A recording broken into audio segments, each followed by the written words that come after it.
పరిశుద్ధమైన దేవ, నమ్మదగినటువంటి దేవ, నీ పాదముల వందనములు చెల్లిస్తూ నీ ప్రియ కుమారుడు మా రక్షకుడు అయినటువంటి యేసుక్రీస్తు ప్రభువారి శ్రేష్టమైన నామం పేరట, గంభీరమైన నామం పేరట కృతజ్ఞత స్తోత్రములతో వందనములతో మరి మీరు మీకు వందనాలు చెల్లిస్తూ సమయంలో నీ పాద సన్నిధిని సమీపించి చేరవడానికి మీరు కృప చూపుతున్నందుకై స్తోత్రములు. సమయాన్ని ఆశీర్వదించండి, అనేకులు చేరవడానికి సహాయం చేయండి. పాటలు, వాక్యము, ప్రార్థనలు మీ సన్నిధానానికి చేరేవిగా ఉంచండి. ప్రభా, మమ్మల్ని నీ రక్తంతో కడగండి, మేలుగా మమ్మల్ని జ్ఞాపకం చేసుకో. మీ శిలువ రక్త ప్రోక్షణ కింద మమ్మల్ని తీసుకుని వస్తూ రాగలిగిన బిడ్డలందరినీ బట్టి వందనాలు. ఇంకా రావాల్సిన వారిని కూడా క్షేమంగా నడిపించండి. మేము హృదయంలో భారమును కలిగిన వారమై ప్రార్థించడానికి సహాయపడుతున్నాండి. యేసు వారి నామం పేరు అడివేడుకుంటున్నాం తండ్రి, ఆమేన్.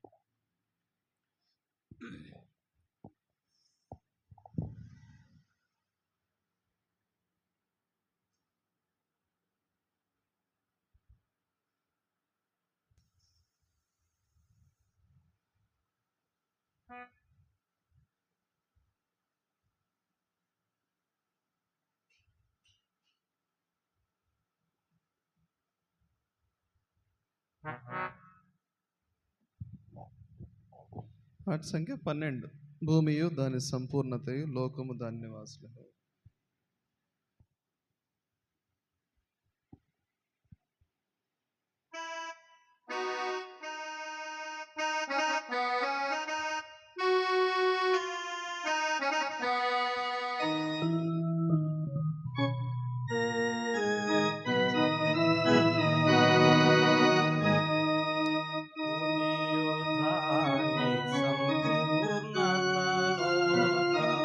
దాని నివాసులే యెహోవావే, భూమియు దాని సంపూర్ణత, లోకము దాని నివాసులే యెహోవావే. ఆయన సముద్రము మీద దానికి పునాది వేసెను, ఆయన సముద్రము మీద దానికి పునాది వేసెను. ప్రవాహ జలముల మీద దానిని స్థిరపరచెను, ప్రవాహ జలముల మీద దానిని స్థిరపరచెను. భూమియు దాని సంపూర్ణత, లోకం దాని నివాసులే యెహోవావే. భూమియు దాని సంపూర్ణత, లోకం దాని నివాసులే యెహోవావే.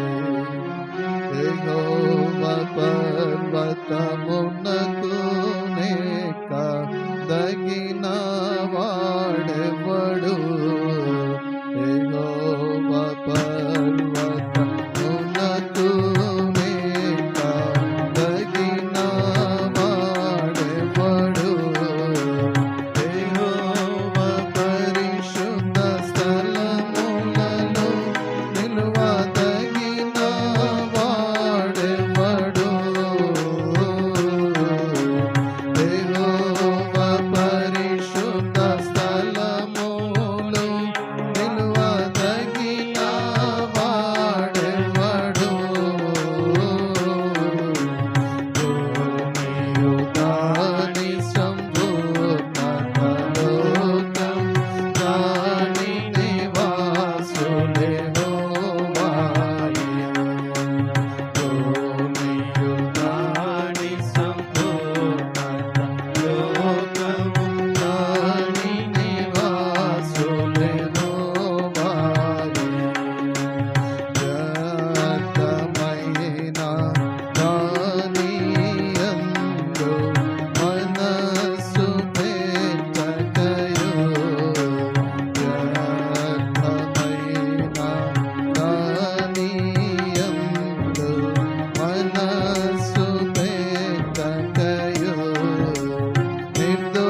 చేతులు శుద్ధ హృదయము కలిగిన వాడే నిర్దోష చేతులు శుద్ధ హృదయము కలిగిన వాడే దాని సంపూర్ణత లోకము దాని నివాస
277. కొత్త పుస్తకంలో 279 అయి ఉండొచ్చునండి. దైవ తనయ క్రీస్తునాథుండు.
పాపులను కరుణించినావా, ప్రాణదానము చేసినావా. దేవా పరలోకము తెరచినావా, ప్రాణదానము చేసినావా. దేవా పరలోకము తెరచినావా. దైవ తనయ క్రీస్తునాథుండా, అయ్యా పాపులకై ప్రాణమిచ్చితివా. దేవుడే నిన్ను పంపినాడా, కల్వరిలో కాచినచి దివ్య రక్తము చేమము, కల్వరిలో కాచినచి దివ్య రక్తము చేమము, కడిగి పావన పరచినావా. దేవా కడకు కోరతో రానయున్నావా, కడిగి పావన పరచినావా. దేవా కడకు కోరతో రానయున్నావా. దైవ తనయ క్రీస్తునాథుండా, అయ్యా పాపులకై ప్రాణమిచ్చితివా. దేవుడే నిన్ను పంపినాడా, మరణము జయించినావా, మరణముల్లో విరచినావా. మరణము జయించినావా, మరణముల్లో విరచినావా. మహిమ తోడా లేచినావా. దేవా మాకు చింతలు తీర్చినావా, మహిమ తోడా లేచినావా. దేవా మాకు చింతలు తీర్చినావా. దైవ తనయ క్రీస్తునాథుండా, అయ్యా పాపులకై ప్రాణమిచ్చితివా. దేవుడే నిన్ను పంపినాడా, ధరణిలో అతి దుష్టులముగా దారి తెలియక దూరమైతే. ధరణిలో అతి దుష్టులముగా దారి తెలియక దూరమైతే. ధరణికే తెంచినావా. దేవా ధన్యులనుగా చేసినావా. ధరణికే తెంచినావా. దేవా ధన్యులనుగా చేసినావా. దైవ తనయ క్రీస్తునాథుండా, అయ్యా పాపులకై ప్రాణమిచ్చితివా. దేవుడే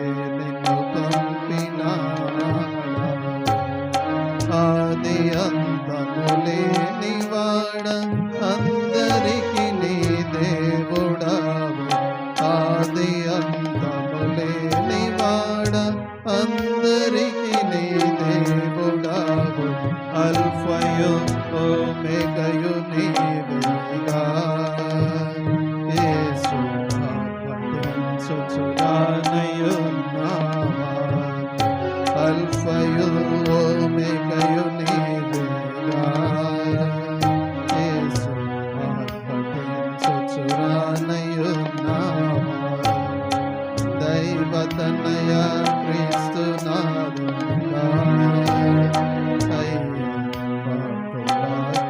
ప్రాణమిచ్చితివా దేవుడే నిన్ను పంపినాడా.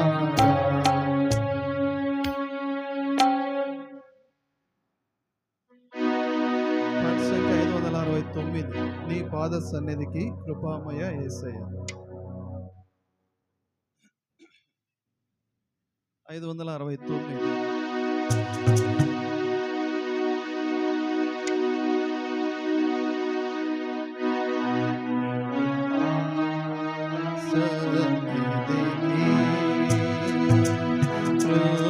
కృపామయ యేసయ్య నీ ప్రేమ కనుగొనుచు దేవా నే వచ్చితిని నీ ప్రేమ కనుగొనుచు దేవా నే వచ్చితిని విశ్రాంతిని చెడు దేవా శ్రమలెల్ల తీర్చుమయా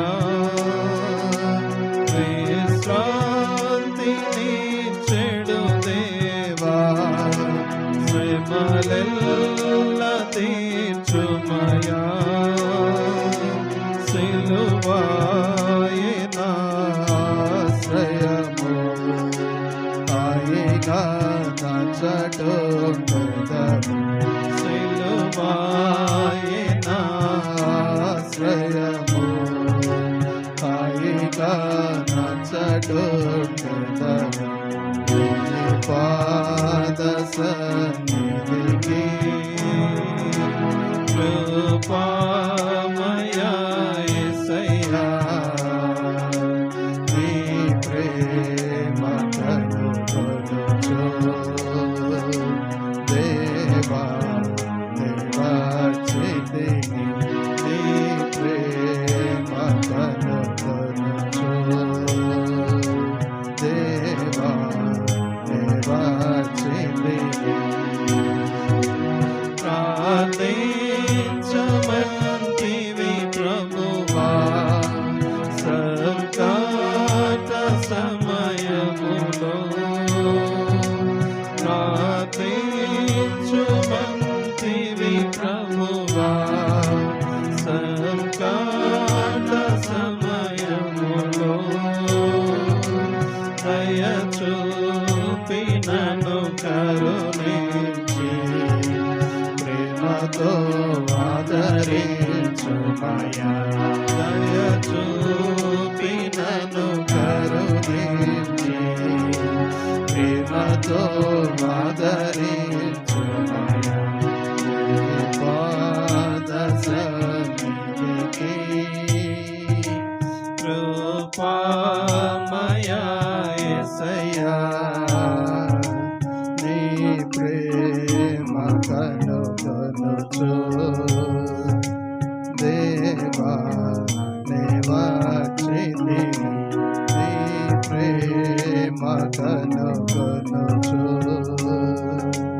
దేవా నే వచ్చితిని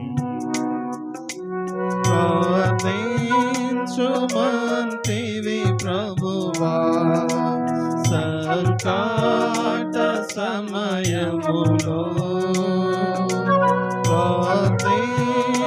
ప్రార్థించుమంటివి ప్రభువా సంకట సమయములో దయ చూపి నన్ను కరుణించి ప్రేమతో ఆదరించుమయా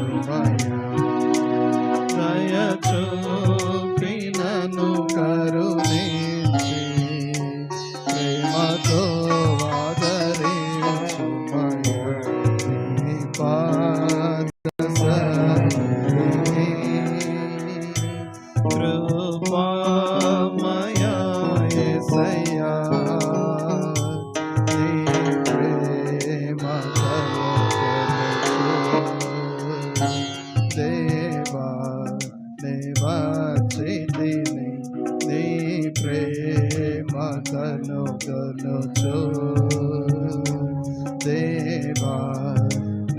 వాచితిని నరమాతృడవు నీవు కావు మొరనాలకించుము నరమాతృడవు నీవు కావు మొరనాలకించుము మనసార ప్రార్థించుచు యేసుని దరి చేరుదను మనసార ప్రార్థించుచు యేసుని దరి చేరుదను నీ పాద సన్నిధికి కృపామయా యేసయ్యా నీ ప్రేమ కనుగొనుచు దేవా నివాసిని నీ ప్రేమ కనుగొనుచు దేవా నివాసిని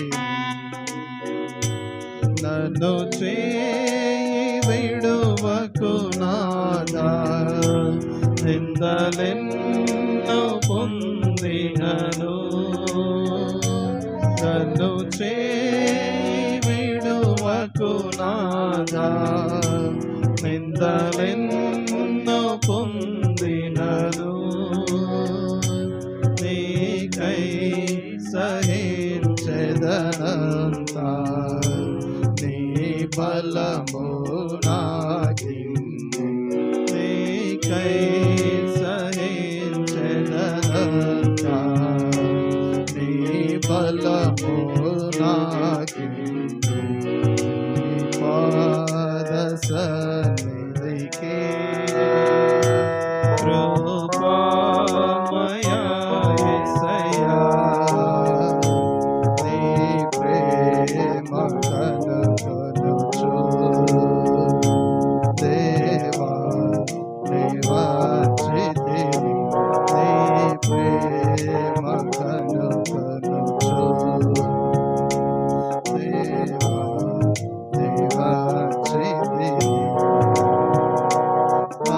ఆశతోని ముఖమును నేను ఆసక్తితో చూడా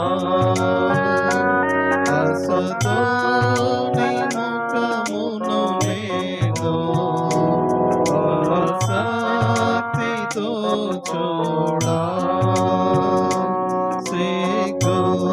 సిగ్గుపడనుగా నేను నీ ప్రకాశము నాపైనుండు పడనుగా నేను నీ ప్రకాశము నాపైనుండు నీ పాద సన్నిధికి కృపామయా యేసయ్యా నీ ప్రేమ కనుగొనుచు దేవా నివాచితిని నీ ప్రేమ కనుగొనుచు దేవా నివాచితిని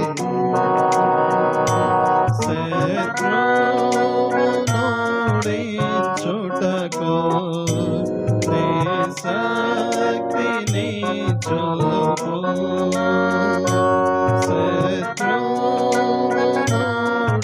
శత్రువునోడించుటకు నీ శక్తిని చూపు నన్నాదరించి నీవు ఆవరించి కాపాడుము నన్నాదరించి నీవు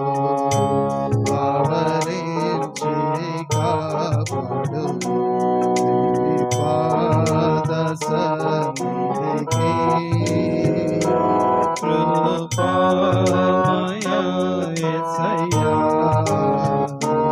నీ ప్రేమ కనుగొనుచు దేవా నీవచ్చితివి నీ ప్రేమ కనుగొనుచు దేవా నీవచ్చితివి జీవించి ఎదుగునట్లు జయ జీవితం మేము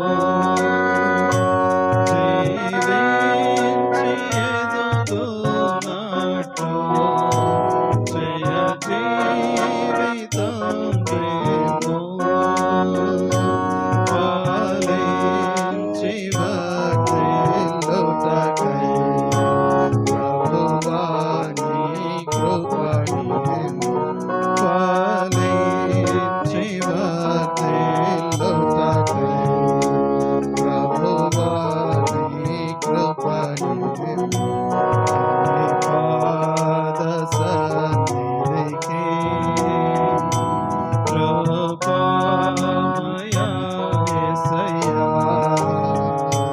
నీ ప్రేమ కనుగొనుచు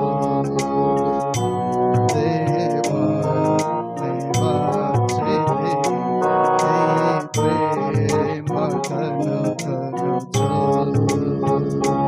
దేవా నీవచ్చితివి సియోను మూలరాయి అయ్యున్న ఓ ప్రభువా సియోను మూలరాయి అయ్యున్న ఓ ప్రభువా కలతాను చెందకనేను నీకై కనిపెట్టుదను తాను చెందకనేను నీకై కనిపెట్టుదను నీ పాద సన్నిధికి కృపామయా యేసయ్యా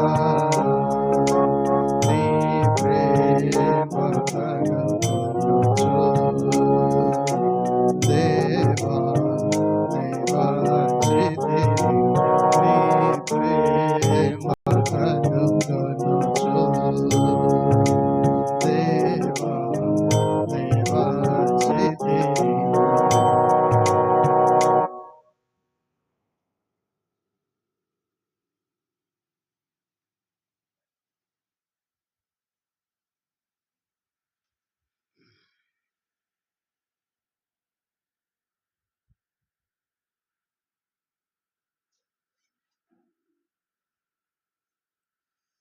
దేవుని వాక్యంలో ఉండి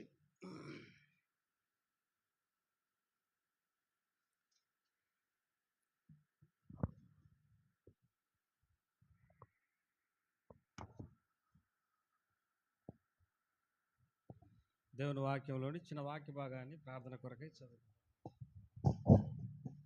దేవుని వాక్యంలోని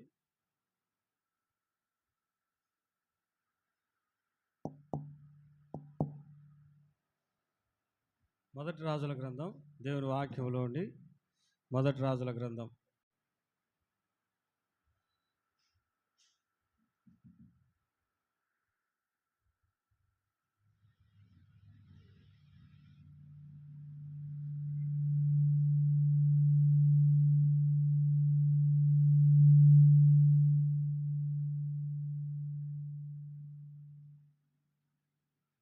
మొదటి రాజుల గ్రంథం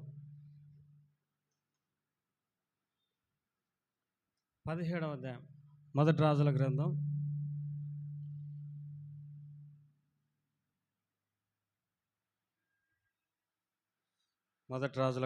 17వ అధ్యాయాన్ని చదువుకుంటాం. 17వ అధ్యాయంలో ఒక 7 వచనాలు అందరం కలిసి చదువుకుంటాం. అంతటా గీలాదు కాపురస్తుల సంబంధియు తిష్బీయుడైన ఏలియా ఆహాబు వద్దకు వచ్చి, ఎవని సన్నిధిని నేను నిలబడి ఉన్నానో ఇజ్రాయేలు దేవుడైన యెహోవా జీవంతోడు, నా మాట ప్రకారం గాక ఈ సంవత్సరములలో మంచైనను వర్షమైనను పడదని ప్రకటించెను. పిమ్మట యెహోవాకు అతనికి ప్రత్యక్షమై, నీవు ఇచ్చటి నుండి తూర్పు వైపునకు పోయి యోర్దాను ఎదురుగా ఉన్న కీరీతు వాగు దగ్గర దాగి ఉండుము. ఆ వాగు నీరు త్రాగుదు. అతడికి నీకు ఆహారం తెచ్చినట్లు నేను కాకోలను ఆజ్ఞాపించదనని అతనికి తెలియజేయగా, అతడు పోయి యెహోవా సెలవిచ్చిన మాట చొప్పున యోర్దానుకు ఎదురుగా ఉన్న కెరీతు వాగు దగ్గర నివాసం చేసెను. అతడు అక్కడ కాకోలములు ఉదయమందు రొట్టెను మాంసమును, అస్తమయమందు రొట్టెను మాంసమును అతని యొద్దకు తీసుకొని వచ్చుండెను. అతడు వాగు నీరు త్రాగుచు వచ్చెను. కొంతకాలమైన తర్వాత దేశంలో వర్షం లేక నీరు ఎండిపోయాను. ప్రభు సాయం కొరకై ప్రార్థన చేసుకుంటాం.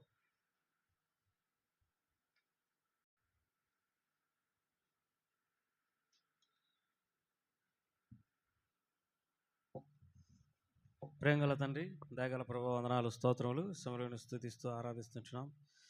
పాటల ద్వారా మీరు మహిమ పొందినందుకే స్తోత్రములు ప్రభా. భూమియు దాని సంపూర్ణతయు నీవే కలగజేసినందుకే స్తోత్రం చెల్లించుకుంటున్నాం ప్రభా. మరి నీ సన్నిధికి మేము వచ్చి ఉంటున్నామని పాడి, మరి వాక్యం ద్వారా మేము పాటల ద్వారా మేము పురికొల్పబడడానికి ఇచ్చిన కృప కొరకే స్తోత్రములు. పాటల ద్వారా మాతో మాట్లాడమని నమ్ముతుంటున్నాం. వాక్యం ద్వారా కూడా మీరు మాతో మాట్లాడుతారండి. మా ప్రార్థనకు జవాబు దయచేయండి. యేసు ప్రభువు వారి నామం పేరిట అడిగి వేడుకుంటున్నాం తండ్రి, ఆమేన్.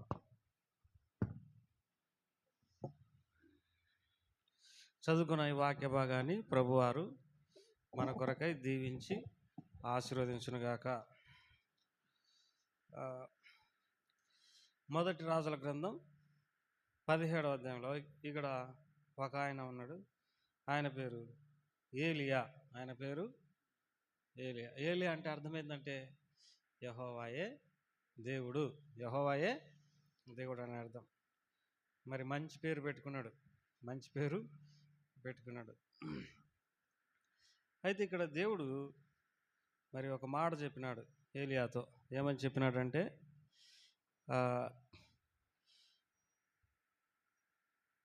2వ వచనంలో, పిమ్మట యెహోవాకు అతని ప్రత్యక్షమై, నీవు ఇచ్చట నుండి తూర్పు వైపునకు పోయి యోర్దానుకు ఎదురుగానున్న కెరీతు వాగు దగ్గర దాగి ఉండము. ఆ వాగు నీరు నీవు త్రాగుదు. అతడికి నీకు ఆహారం తెచ్చినట్లుగా నేను కాకోలములకు ఆజ్ఞాపించి తిని అని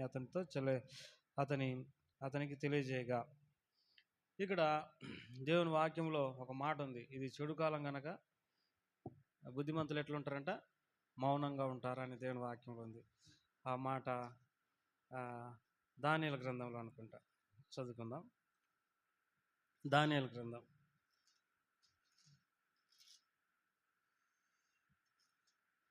గ్రంథంలో ఈ వాక్య భాగాన్ని చదువుకుంటాం. చివరి అధ్యాయం.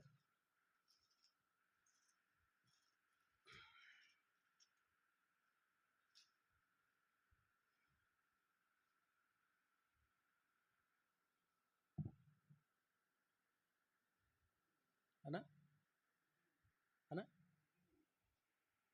ఇది చెడు కాలం కనుక బుద్ధిమంతులు మౌనంగా ఉందరు.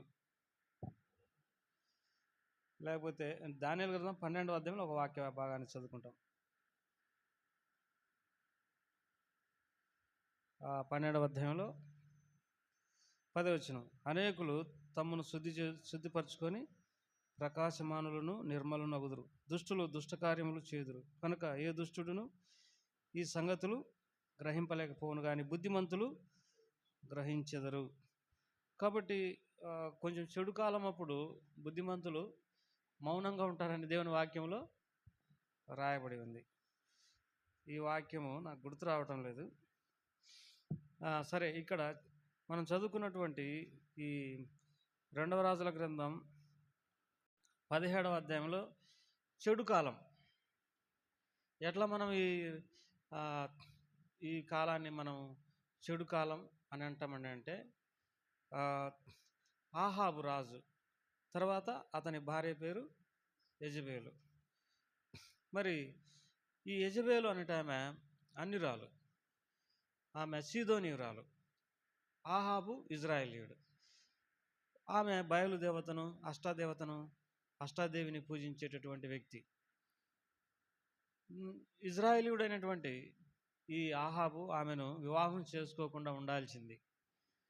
ఎందుకంటే దేవుని వాక్యంలో రాయబడింది, విశ్వాసిత అవిశ్వాసికి ఏమి జోడు, గాడిదను ఎద్దును జత చేసి దున్నకూడదు అని రాయబడింది. కాబట్టి దేవుని ప్రజలకు అన్యజనులతో సంబంధం ఏమీ ఉండకూడదు.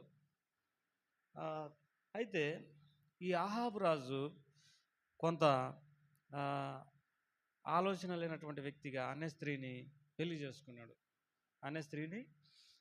చేసుకున్నాడు. ఈ కారణాన్ని బట్టి మరి ఆమె ఇజ్రాయెల్ దేశంలోకి వచ్చిన తర్వాత యెహోవా ప్రవక్తలనందరినీ చంపించింది. తర్వాత దేశమంతటా విగ్రహారాధన ఏర్పాటు చేసింది. బయలుదేవతను నిలబెట్టింది, అష్టాదేవి ప్రవక్తలను నిలబెట్టింది. మొత్తము మరి సామాన్యమైన జనులలో కొందరిని తీసుకొని దానికి యాజకులుగా నియమించింది. ఎక్కడ చూసినా విగ్రహారాధనే. ఇలాంటి సమయంలో మరి ఒక రెండు గృహాలలో 50 మందిని ఒబద్ద అనేట ఆయన మరి దాచిపెట్టినాడు. వాళ్ళకు ఆహారం అందిస్తూ వచ్చినాడు. ఆ వ్యక్తి రాజు దగ్గర పనిచేసేటటువంటి వాడు. మరి ఏలియా ఒకడు బయట తిరుగుతూ ఉన్నాడు. మరి ఏలియాను కూడా పట్టుకోవాలని మరి ఆజ్ఞ జారీ చేయబడింది. ఏలియాను కూడా ఎక్కడున్నా పట్టుకోండి. ఆయన దొరికేవాడు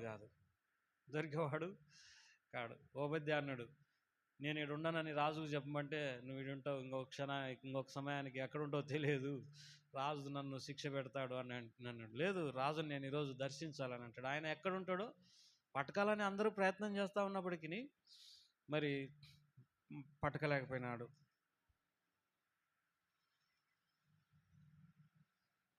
పట్టుకోవాలనని ప్రయత్నం చేసినప్పటికీ పట్టకలేకపోతా ఉన్నాడు. మరి దేవుని ఆత్మచేత కొనిపోబడతా ఉంటాడు. ఒక్కడే బయట ఉండడు. ఇంకా అందరూ భయపడి దాక్కునేటువంటి వారుగా ఉన్నారు. ఈమె ఆ దేశాన్ని అంతటినీ ఎంతగా ప్రభావితం చేసిందనంటే, దేవునితో ఏలియా ఒక మాట అంటాడు.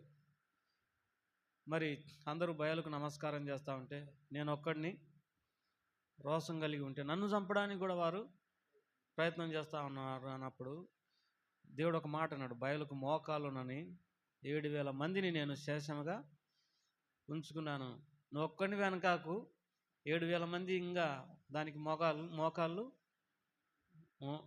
ఉండలేదు అని అన్నాడు. అంటే దేశం అంటే చాలామంది ఉంటారు, అందరూ ఆమె బోధనలకు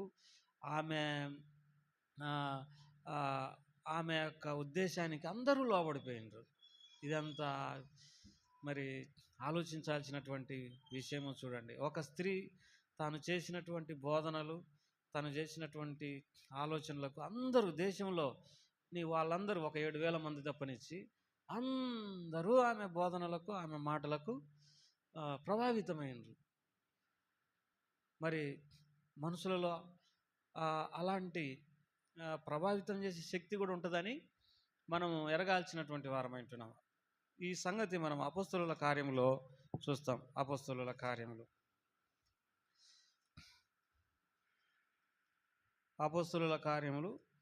8వ అధ్యాయం 9వ వచనం నుండి 9, 10, 11 వచనాలు చదవండి. సీమోను అని ఒక మనుషుడు లోగడ ఆ పట్టణంలో గారడి చేయొచ్చు, తానెవడో గొప్పవాడని చెప్పుకొనొచ్చు.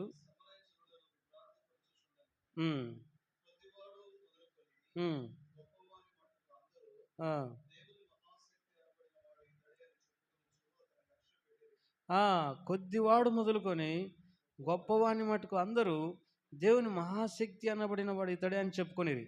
అనుచు అతని లక్ష్య పెట్టి తర్వాత బహుకాలం గారడలి చేయొచ్చు వారు అతనిని లక్ష్య పెట్టిరి. అయితే ఏం జరిగింది? అయితే ఫిలిప్ దేవుని రాజ్యం గురించి యేసుక్రీస్తు నామం గురించి స్వార్థ ప్రకటించుండగా వారు అతన్ని నమ్మి మళ్ళీ అంటనే మారిపోయింది పరిస్థితి. ఇక్కడ ఫిలిప్ వచ్చేసరికి స్వార్థ ప్రకటించినప్పుడు వారు అతన్ని నమ్మి అతన్ని బాప్తిసం తీసుకొని అతన్ని వెంబడించింది. ఒక తప్పుడు బోధ అనేకులను ప్రభావితం చేస్తుంది. యెజబెలు కూడా మరి తప్పుడు బోధ చేసింది. ఏం చేసింది? ఆ మాట ప్రకటన గ్రంథం 2వ అధ్యాయంలో చదువుకుంటాం. దేవుని వాక్యంలో ప్రకటన గ్రంథం 2వ అధ్యాయం 30 వచనం 20 వచనం నుండి చదవనా? ఆయనను నీ మీద తప్పు ఒకటి నేను మోపవలసినది ఏమనగా తాను ప్రవక్తినని చెప్పుకొనుచున్న యెజబెలను స్త్రీని నీవు ఉండనిచ్చుచున్నావు, జారత్వం చేయుటకు, విగ్రహములకు బలిచ్చిన వాటిని తినుటకు. కాబట్టి ఈమె నేను ప్రవక్తినని చెప్తా ఉంది, తర్వాత జారత్వం చేయడానికి నేర్పిస్తూ ఉంది. బైబిల్లో ఒక ఆజ్ఞ, వ్యభిచరించరాదు. వ్యభిచారము జారత్వం ఈక్వల్గా సమానమైనటువంటి పదాలే. కానీ ఈమె జారత్వం చేయొచ్చు అని చెప్తా ఉంది. తర్వాత ఇంకేం చెప్తా ఉంది? విగ్రహములకు అర్పించిన వాటిని తినవచ్చు అని చెప్తా ఉంది.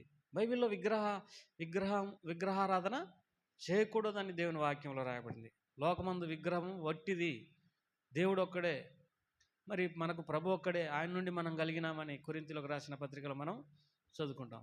2 విషయాలు ఆమె బోధించింది. ఒకటి, జారత్వం చేయొచ్చు. తర్వాత విగ్రహారాధన, విగ్రహానికి బలిచ్చిన వాటిని తినొచ్చు. ఈ రెండింటి విషయమై బైబిల్ క్లియర్గా కొరింథీయులకు రాసిన పత్రికలో ఒక మాట సెలవిస్తూ వచ్చింది. 2వ కొరింథీ.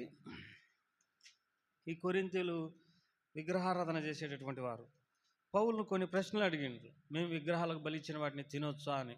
8వ అధ్యాయం 1వ వచనం, విగ్రహములకు బలి అర్పించిన వాటి విషయము మనమందరం జ్ఞానం గలవారమని ఎరుగుదుము. జ్ఞానం ఉప్పొంగజేయును కానీ ప్రేమ క్షమాభివృద్ధి కలగజేయును. ఒకడు తనకేమైనా తెలుసుకొని ఉంటే తను తెలుసుకొనవలసినట్టు ఇంకా ఏమీ తెలుసుకొనిన వాడు కాడు. ఒకడు దేవుణ్ణి ప్రేమించిన ఎడల అతడు దేవునికి ఎరికైన వాడే. కాబట్టి విగ్రహమునకు బలి అర్పించిన వాటిని తినుట విషయం. లోకమందు విగ్రహము వట్టిది, ఒకడే దేవుడు తప్ప వేరొక దేవుడు లేడని ఎరుగుదము. దేవతలు అనబడిన వారు, ప్రభులు అనబడిన వారు అనేకులు ఉన్నారు. ఆకాశమందైనను భూమి మీదనైనను దేవతలు అనబడిన ఉన్నాను. మనకు ఒక్కడే దేవుడు, ఆయన తండ్రి. ఆయన నుండి సమస్తం కలిగాను, ఆయన నిమిత్తం మనమున్నాం. మరియు మనకు ప్రభు ఒక్కడే, ఆయన యేసుక్రీస్తు. ఆయన ద్వారా సమస్తమును కలిగెను, ఆయన ద్వారా కలిగిన వారము. కాబట్టి అయితే అందరి యందు జ్ఞానం లేదు. కొందరు ఇది వరకు విగ్రహారాధన చేసిన వారు కనుక తాము భుజించు పదార్థములు విగ్రహములకు బలి ఇవ్వబడినవని ఎంచి భుజించుదురు. ఇందువలన వారి మనస్సాక్షి బలహీనమైనది, అపవిత్రమగుచున్నది. కాబట్టి విగ్రహాలకు అర్పించిన దానిని తినకూడదని దేవుని వాక్యంలో రాయబడింది. తర్వాత జారత్వము చేయకూడదు అని దేవుని వాక్యంలో రాయబడింది. మరి సంఘములో కొన్ని సమస్యలు వచ్చినప్పుడు అపోస్తలుల కార్యంలో మరి ఒక విషయం పెద్దలు నిర్ణయం చేసినారు. గొంతు విసికిన దానిని, తర్వాత విగ్రహములకు అర్పించిన దానిని, తర్వాత జారత్వము ఇలాంటివి చేయకోకుండా చూసుకోండి అని ఉత్తరం రాసి పంపించినారు. 15 అపోస్తలుల కార్యములు 15:27 వచనం. కాగా యూదాను శీలాను పంపి ఉన్నాము, వారును నోటి మాటలతో ఈ సంగతులు మీకు తెలియజేతురు. విగ్రహములకు అర్పించిన వాటిని, రక్తమును, గొంతు పిసికి చంపిన దానిని, జారత్వమును విసర్జించాలి. ఇది విగ్రహంలోకి అర్పించిన వాటిని, గొంతు పిసికి చంపిన వాటిని, జారత్వమును ఏం చేయండి, విసర్జించమని చెప్తే మరి ఈమె జారత్వం చేయొచ్చు, తర్వాత విగ్రహాలకు అర్పించిన వాటిని తినొచ్చు అని బోధ చేస్తూ ఉంది. పైగా తను ఒక ప్రవక్తిని అని అంటా ఉంది. చూడండి, ఆమె దేశమంతటా ఏం చేసిందంటే విగ్రహారాధన నెలకొల్పింది, జారత్వం నేర్పిస్తూ ఉంది. అంటే పవిత్రమైన పరిశుద్ధమైన ప్రజలను చెడగొట్టింది. ఏం చేసింది? చెడగొట్టేసింది. ఇజ్రాయేలీలు దేవుని ప్రజలు, వారు దేవునికి సొత్తు, తర్వాత వారు మరి దేవునికి దత్తపుత్రులు, మహిమ నిబంధనలు వారివి, అర్చనాచారదులు వారివి, ధర్మశాస్త్ర ప్రధానం వారిది, పితరులు వారు క్రీస్తు కూడా వారిలో పుట్టినాడు. ఇంత శ్రేష్టమైనటువంటి అనుభవం కలిగినటువంటి వారు కన్ఫ్యూజన్ అయిపోయినారు. కొన్నిసార్లు తప్పుడు బోధల వలన మనుషులు ఏమవుతారంటే మరి కన్ఫ్యూజన్ అయిపోతారు, ఏం అర్థం కాని స్థితిలోకి మరి దిగిపోతారు. కాబట్టి ప్రియమైనటువంటి వారలారా, ఇప్పుడు ఆమె తన బోధనల వలన ఆ దేశం అంతటిని ఏం చేసిందంటే మరి అపవిత్రపరిచింది. దేవుడు కూడా మరి ఏలియా ద్వారా ఇజ్రాయేలులకు తెలియజేసినాడు, నా మాటను బట్టి కాక వర్షం కానీ మంచు కానీ పడదని చెప్పినాడు. ఇప్పుడు వర్షము మంచు పడకపోతే నష్టం ఏంటిదని అంటే వారు ఏం గారు భోజనానికి నీళ్ళకు ఇబ్బంది పడతారు. ఇబ్బంది పడినప్పుడు వారు దేవుని వెతికే అవకాశం ఉంది. When we have the lack in our life, then that time we seek to find who is the God. ఎప్పుడైతే మన జీవితంలో కొరత అనేది ఉంటుందో అప్పుడే దేవుని ఏం చేస్తాం, వెతుకుతాం, లేకపోతే వెతకం. కాబట్టి వర్షం పడలేదు.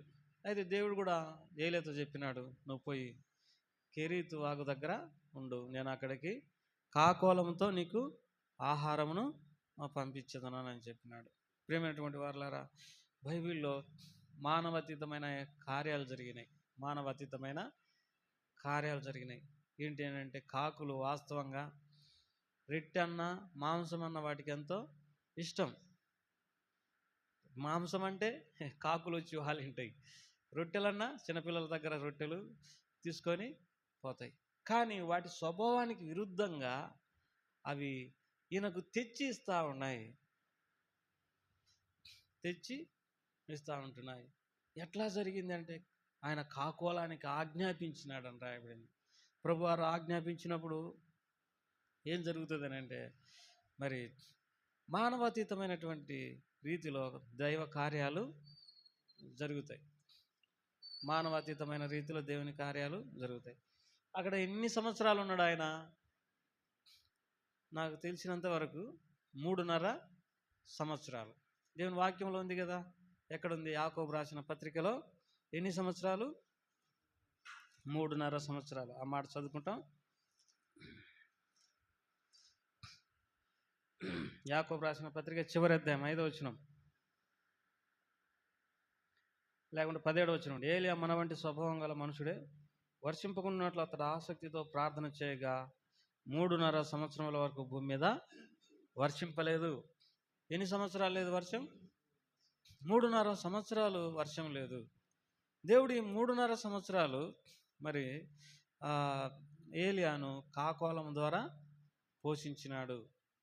కాబట్టి ఈ 3.5 సంవత్సరాలు అతడు ఏం చేసి ఉండొచ్చు అనంటే ప్రార్థన చేసి ఉండొచ్చు.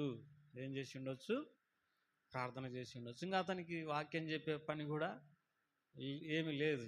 ఎందుకంటే ఇంకా ఎక్కడికి పోవడానికి లేదు. తర్వాత కేవలం అక్కడ ఉదయం, తర్వాత సాయంత్రం కాకోలం వస్తుంది, రొట్టెను మాంసం ఇస్తే తిని ఆ వాగులో ఉన్న నీరు తాగుతూ వచ్చినాడు. 3.5 సంవత్సరాలు ఏం చేసినాడు అని అంటే మరి అతడు ప్రార్థన చేసినాడు. ఏం చేసినాడు? ప్రార్థన చేసినాడు. అందుకే ఏలియా మన వంటి స్వభావం గల మనుషుడు అతడు ప్రార్థించినప్పుడు 3.5 సంవత్సరాలు వర్షం పడలేదు. మరి 3.5 సంవత్సరాలు వర్షం పడలేదు. తాను ఆ 3.5 సంవత్సరాలు ప్రార్థన చేసినాడు. ప్రార్థన చేసిన తర్వాత దేవుడు మళ్ళీ ఆహాబును దర్శించమన్నాడు.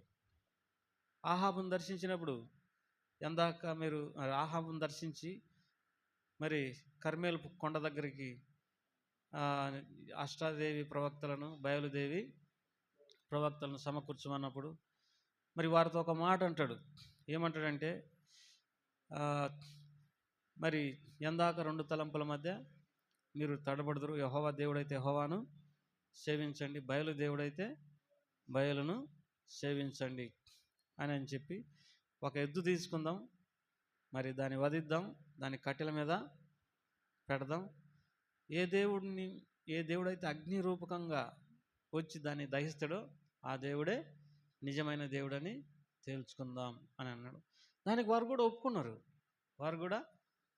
ఇజ్రాయేలు అందరూ వచ్చిండ్రు కర్మేల్ పర్వతం మీదకి వచ్చినప్పుడు మొదట మీరు ఎక్కువ మంది ఉన్నారు కనుక మీరే మరి దాన్ని చేయమన్నప్పుడు వారు ఒక ఎద్దును వధించినారు కట్టెల మీద. ఎద్దును ఉంచి బయల మా ప్రార్థన ఆలకించమని ప్రార్థన చేసినారు. కానీ ప్రత్యుత్తరం ఇచ్చిన వాడు ఒక్కడు కూడా లేడు. ఆ తర్వాత ఏలియా ఇంకా ఆగండి అని చెప్పి మరి ఆ కందకము తవ్వించి కందకం నిండా నీళ్లు పోయించి అంతా తడిచిపోయేటట్టు చేసినాడు. ఒక చిన్న ప్రార్థన చేసినాడు. ఏం చేసినాడు చూద్దాం. మొదటి రాజుల గ్రంథం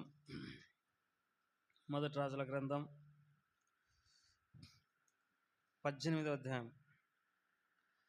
మొదటి రాజుల గ్రంథం 18వ అధ్యాయం 36వ వచనం నుండి.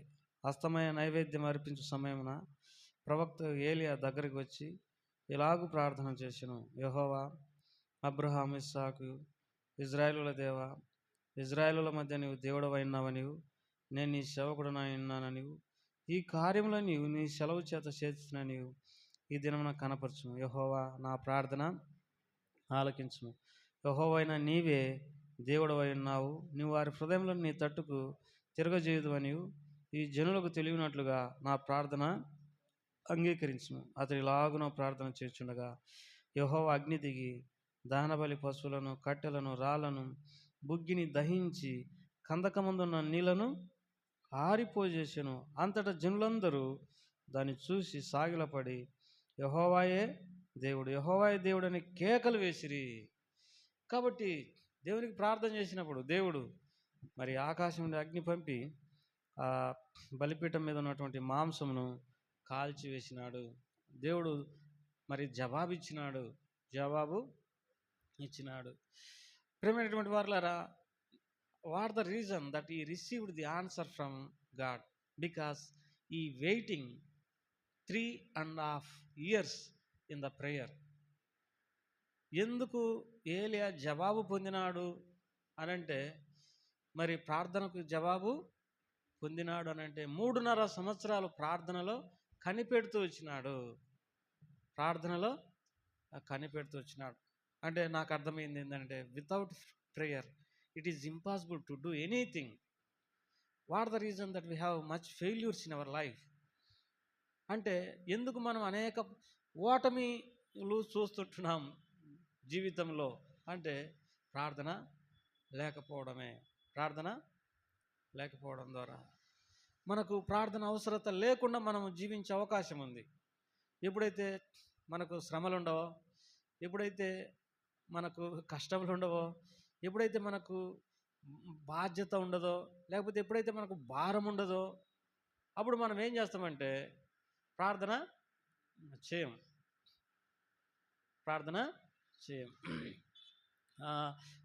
పౌలు అంటాడు, ఒక మాట అంటాడు, కొరింథీయులకు రాసిన పత్రికలో 2వ కొరింథీలో ఒక మాట అంటాడు. చూద్దాం, ఆ మాట చదువుకుంటాం. 2వ కొరింథీ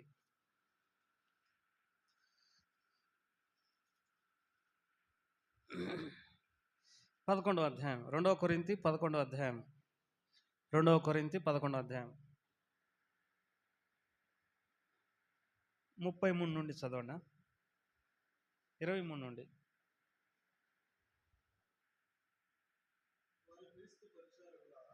వారు క్రీస్తు పరిచారకుల వెరివాని వలె మాట్లాడుచున్నాను, మరి ఎక్కువగా క్రీస్తు పరిచారకుడను మరి విశేషంగా ప్రయాసపడితిని, మరియు అనేక పర్యాయములు చెరసాలలో ఉంటిని, అపరిమితంగా దెబ్బలు తింటిని,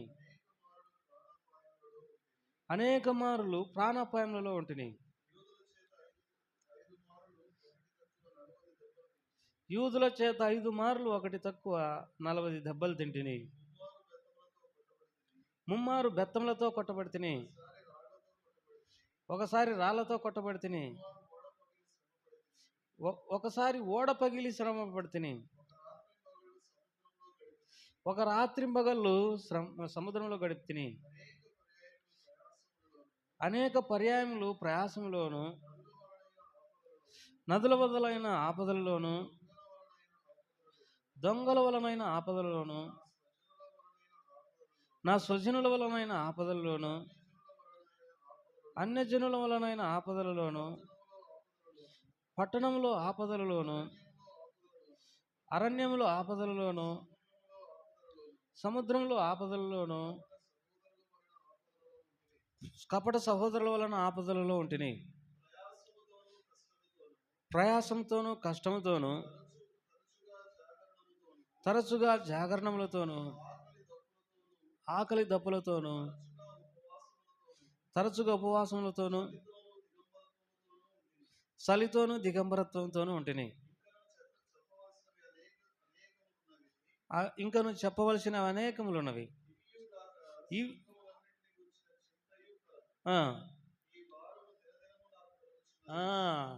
ఇవియుగాక సంఘములన్నిటిని గుర్చిన చింతయు కలదు, ఈ భారము దినదినము నాకు కలుగుతున్నది.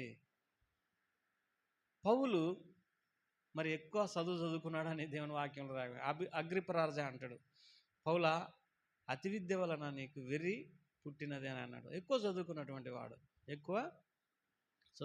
వాడు. తర్వాత ఆయనకు ఎన్నో అర్హతలు ఉన్నాయి. ఎవరు అన్నారు? ఆయన చాలా ధనవంతుడు కూడా.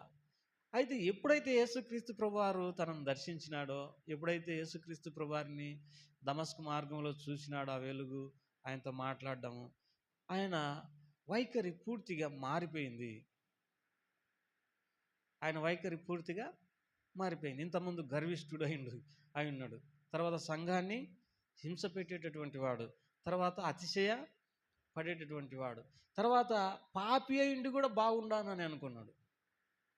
పూర్వం నేను హానికరుడను, హింసకుడను, దూషకుడను, తర్వాత పాపులలో ప్రధానమైనటువంటి పాపిని, తెలియక చేస్తుని గనక కనికరించబడుతుంది.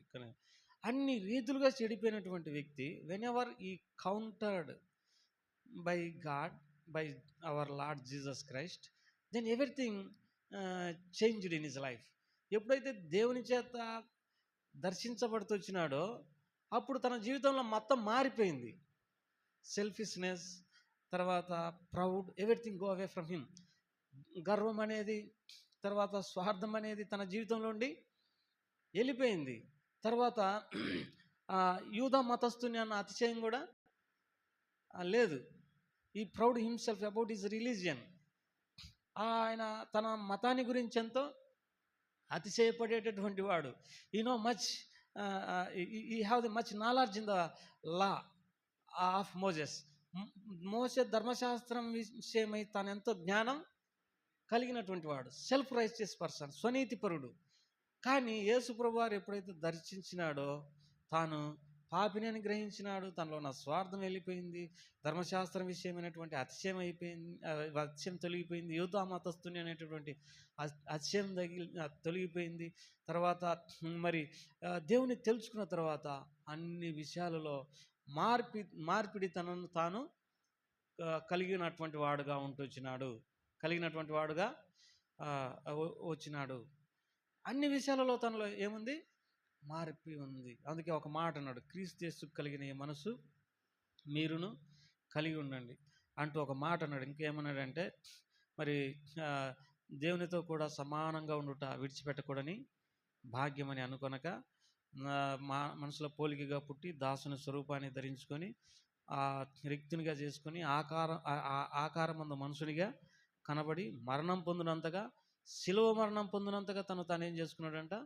తగ్గించుకున్నాడు. అంటే యేసు ప్రభు మనసు ఎట్టుందో అట్టనే ఈ వ్యక్తి మనసు కూడా ఉంది. నేను క్రీస్తుని పోలి నడుచుకున్న ప్రకారం మీరు నన్ను పోలి ఇమిటేట్ మీ, నన్ను పోలి నడుచుకోండి, నన్ను పోలి నడుచుకోండి అని అన్నాడు. అంటే ఎంత దైవత్వం తనలోకి వచ్చిందో చూడండి.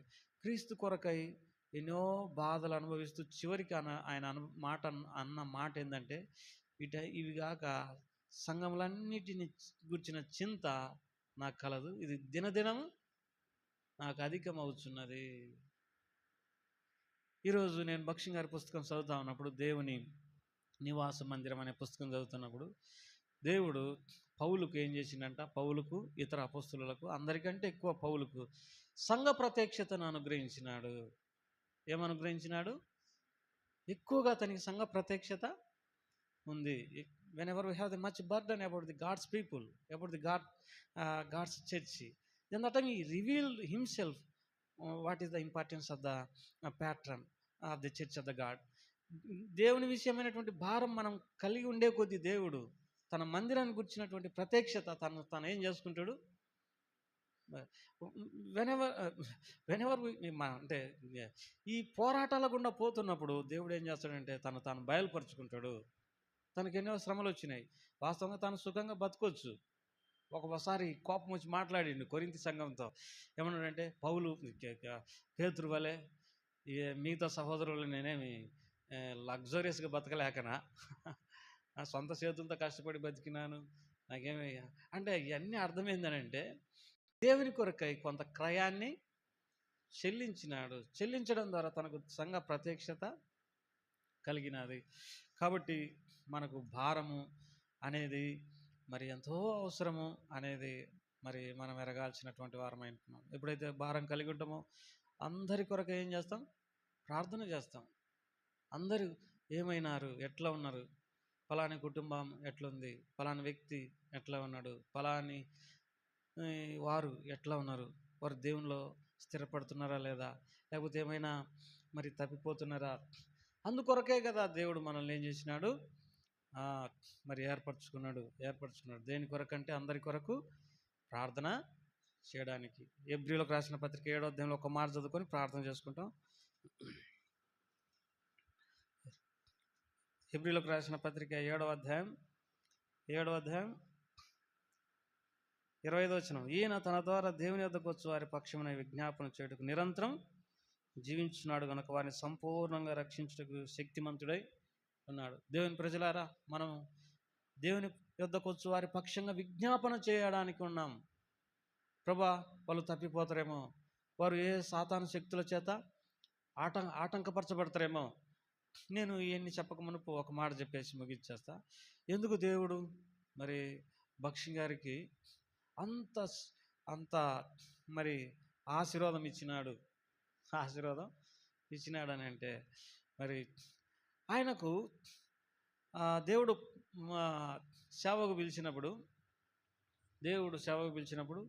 ఆయన అన్నాడంట, మరి నేను సేవకు రాను, నా జీతమంతా నీకు ఇస్తాను, సేవకులను పెట్టి వారితో సేవ చేపిస్తాను అన్నాడంట. అన్నప్పుడు దేవుడు ఒక మాట అన్నాడంట, మరి నీ డబ్బు కాదు, నీవే నాకు అవసరం అని అన్నాడు. అవసరం అన్నప్పుడు ఒకసారి ఒక ఇతర దేశం తెల్ల ఆయన, మా బ్రిటిషర్స్ అక్కడ సేవ చేస్తున్నారు కదా భారతదేశంలో, వాళ్ళ గురించి చెప్పన్నప్పుడు చాలా విమర్శించిండంట. చాలా తెల్లల గురించి విమర్శించినప్పుడు మరి వచ్చి ప్రార్థన చేసుకోకపోతే దేవుడు ఒక మాట అన్నాడంట. మరి ఏమన్నాడంటే, ఎన్నో శ్రమలు ఓర్చుకుంటూ అక్కడ సేవ చేస్తున్నారు వాళ్ళు, మరి నువ్వేమో ఇండియా దేశం వెళ్ళి సుఖం అనుభవించాలనుకుంటున్నావు, నా సేవకులను విమర్శించడానికి నీకెవడు అధికారం ఇచ్చిండన్నాడంట. అంటే వాస్తవంగా ఈయన ఉద్దేశం ఏంటంటే, ఒక ఇంజనీరింగ్ డబ్బు సంపాదించి మంచిగా జీవించాలి అనేటటువంటి ఉద్దేశంలో ఉన్నాడు. కానీ ఆయన మనసు, ఆయనలో ఉన్నటువంటి భారం, ప్రభువులో ఉన్నటువంటి భారము ఈయన కలిగి లేడు. యేసుప్రభువారు తాను దేవుడై ఉండి కూడా మనుషులందరి కొరకి వచ్చి ఆయన ఏం చేసినాడు, భూలోకంలో తన ప్రాణం అర్పించినాడు. అన్నప్పుడు ఆయన అన్నాడంట, నువ్వు ఎక్కడికి పంపించినా అక్కడికి పోతాను, నన్ను క్షమించమని వేడుకున్నాడు. అప్పుడు మరి దేవుడు పంపించినాడు. ఎన్నో నష్టాలు ఎదుర్కొన్నాడు. అయితే క్రీస్తుని గురించిన అతి శ్రేష్టమైన జ్ఞానం నిమిత్తము నేను సమస్తమును పెంటతో సమానంగా ఎంచుకున్నాను అన్నాడు. కాబట్టి ఆయన ప్రార్థనా శక్తి ద్వారానే ఈ భారతదేశంలో ఉన్న సైతాను శక్తులు మరి ఓడిపోయినాయి. సాతాను పునాదులు ఏమైపోయినాయి? కదిలిపోయినాయి. కాబట్టి ఏలియా అయితేనేమి, పౌలైతేనేమి, తర్వాత యేసుప్రభువారైతేనేమి, వీరు మరి ఎంతో ప్రార్థన కలిగినటువంటి వారు. ఆ ప్రార్థన ద్వారా సాతానుని ఏం చేసినారు? ప్రార్థన లేనప్పుడు మనం ఏమి చేయలేం, ఏమి కూడా చేయలేం. ఎందుకు ఈ వ్యక్తి ఏం చేయలేకపోయినాడు జీవితంలో? నో ఫ్రూట్ఫుల్నెస్, ఫలభరితమైన పరిస్థితి ఈ వ్యక్తిలో లేదు అని అంటే because lack of the prayer in his life. Just కొన్ని ప్రార్థన కొరత. కాబట్టి ప్రార్థన అధికంగా మనం చేసుకోవడం ద్వారా సాతాను శక్తులను ఏం చేయగలం? జయించగలము. భక్ష్యం గారిని చూసినప్పుడు అంట ఎంత భక్ష్యం గారు ఈ మాట అన్నాడు, మనం ప్రార్థన చేసినప్పుడు ఎంత కఠినమైన వ్యక్తి అయినా తాను మృదువుగా మారే అవకాశం ఉంది. మనము ఎప్పుడైతే ప్రార్థన అధికంగా చేస్తామో కఠినాత్ములు, లోబడినటువంటి వారు, మూర్ఖంగా ప్రవర్తించేటటువంటి వారు, లేకపోతే దేవుని ఎదిరించేటటువంటి వారు ఏం చేయగలరు? లోబడగలరు. కాబట్టి ప్రభు అధికంగా మనం ప్రార్థన చేయడానికి సహాయము చే